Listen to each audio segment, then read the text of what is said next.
आज हिंदवी स्वराज्य संस्थापक छत्रपती शिवाजी महाराज यांच्या तिथीनुसार 353वा शिवराज्याभिषेक सोहळा आणि याच निमित्तानं आता आपण थेट किल्ले रायगडावर जाणार आहोत। किल्ले रायगडावर राज्याचे उपमुख्यमंत्री एकनाथ शिंदे हे प्रमुख त्यांची तिथे उपस्थिती पाहायला मिळते आणि त्यांच्याच उपस्थितीमध्ये हा शिवराज्याभिषेक दिनाचा सोहळा या ठिकाणी सुरू झालेला आहे। त्यांच्यासोबत मंत्री योगेश कदम हे देखील उपस्थित आहेत।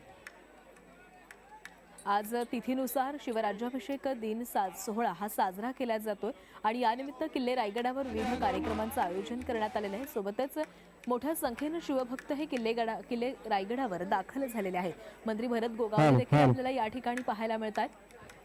उपमुख्यमंत्र्यांच्या उपस्थितीमध्ये हा शिवराज्याभिषेक सोहळा पार पडतोय।